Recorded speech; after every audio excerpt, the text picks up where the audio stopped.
diselesaikan 5 tahun. Diisukan itu. Untuk apa? Untuk agar masyarakat ragu. Oleh sebab itu, pada kesempatan yang baik ini saya sampaikan bahwa Jokowi dan Basuki komit untuk memperbaiki DKI dalam 5 tahun. Komit untuk memperbaiki DKI. Komit untuk memperbaiki DKI dalam 5 tahun. Bapak maju tidak tahun depan, kira-kira begitu Pak pertanyaannya Pak. Sekarang ini saya mau fokus dulu bekerja, ngurusi masalah rusun, masalah monorail, masalah MRT, masalah yang banyak yang bertanya mengenai survei. Saya jawab, saya nggak mikir surpa nggak mikir, survei juga nggak mikir. Tanya lagi mengenai capres, saya juga nggak mikir, capres nggak mikir. Sekarang ngurus birokrasi, ngurus masa kaki 5, ngurus masa survei mau berapa nggak pernah mikir dan nggak akan saya pikir. Saya sekarang ini dalam proses mengatasi masalah-masalah yang saya hadapi dan saya juga ingin tetap fokus bekerja, mengurus mengatasi banjir, gimana membuat resapan, nanti sebentar lagi mulai ngeruk semua sungai yang ada di Jakarta. Jokowi mengaku tak peduli terhadap hasil survei. Bagi Jokowi, hal terpenting sekarang adalah menangani urusan warga Jakarta seperti banjir dan kemacetan. Jokowi pun menolak jika dicalonkan dan diganggu urusan apapun selain permasalahan. Tidak pernah mikir survei, sama sekali nggak pernah mikir. Jadi saat ini ya sekali lagi harus saya sampaikan, saya ingin tetap konsentrasi ngurusin rusun, ngurusin macet, ngurusin banjir, ngurusin ngeruk kali, ngurusin kampung deret, ngurusin gitu-gitu aja lah. Saya nggak mau diganggu, dipengaruhi, direcokin dengan hal yang enggak. Saya sudah sampaikan bolak-balik kan, saya itu nggak mikir, saya itu fokus sekarang ini bekerja untuk Jakarta. Saya sudah pusing, meloncat sana, meloncat sini, itu nggak mikir. Jika Jokowi ternyata dicalonkan dari PDI Perjuangan sebagai calon presiden, bagaimana tanggapan Anda? Apakah Anda akan memilih Jokowi sebagai presiden atau tidak? Enggak, saya nggak pilih. Saya kan ini masih punya utang sama Jakarta. Belum beres masalah banjirnya gitu. Oke gitu, cuman belum timingnya aja gitu, timingnya belum pas. Kami berdiri di sini di depan Anda semuanya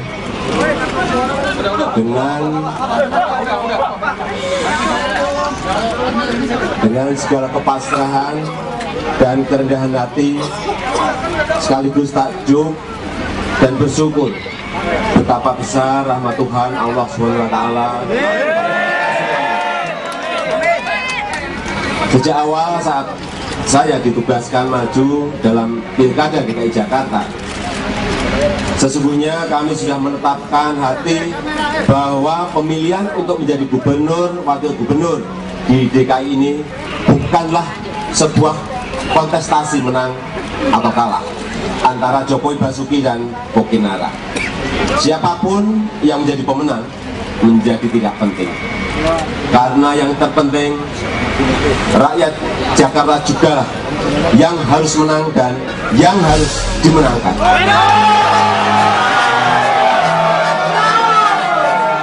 Atas rahmat dan taufiknya, pada hari ini, Senin, tanggal 15 Oktober 2012, kami Menteri Dalam Negeri atas nama Presiden Republik Indonesia dengan resmi melantik Saudara Insinyur Haji Joko Widodo sebagai Gubernur Daerah Khusus Ibu Kota Jakarta masa jabatan tahun 2012 sampai dengan tahun 2017. Kami percaya bahwa saudara-saudara akan melaksanakan tugas dengan sebaik-baiknya sesuai tanggung jawab yang diberikan.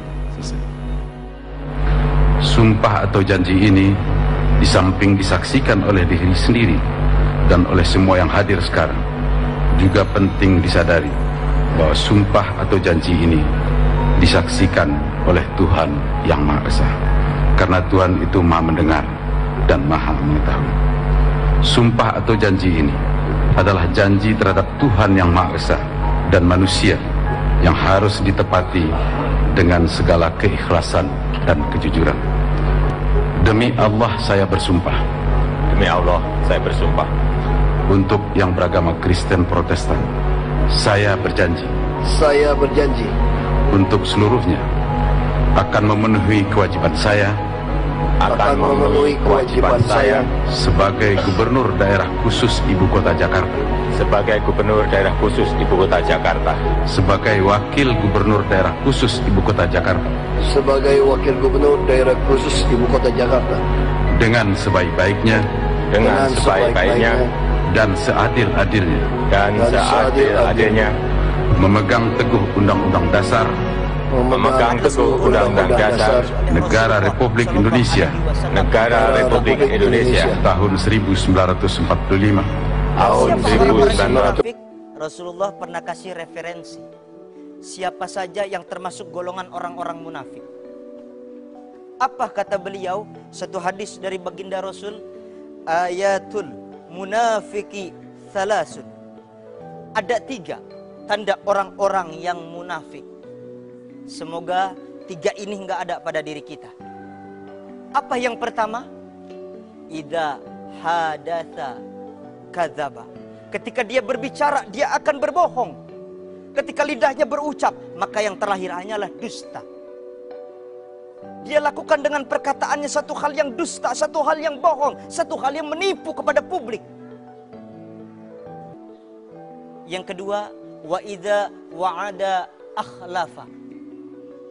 Ketika mereka berjanji, mereka khianat, mengingkari. Ya Allah, berapa banyak janji-janji yang kita berikan kepada keluarga, kita berikan kepada Allah. Kita janjikan, ya Allah, kalau nanti saya menjadi orang kaya, saya akan sujud di masjid, saya akan bantu fakir miskin, saya akan berikan orang-orang yang tidak mampu. Tapi nyatanya pemirsa, ketika kita kaya, kita lupa daratan. Ketika kita sejahtera, kita bahkan lupa dengan sekeliling kita, kiri dan kanan. Berapa banyak janji ini yang kita ingkari? Pertanyaan untuk kita, berapa banyak dosa ini dari janji yang teringkari, yang harus kita tebus nanti di hadapan Allah Subhanahu wa Ta'ala, karena kita tergolong dalam orang-orang yang munafik. Orang yang munafik berjanji tapi tidak ditepati. Jangankan Allah membencinya, manusia siapapun kita tidak ada suka dengan orang yang selalu mengingkari janji.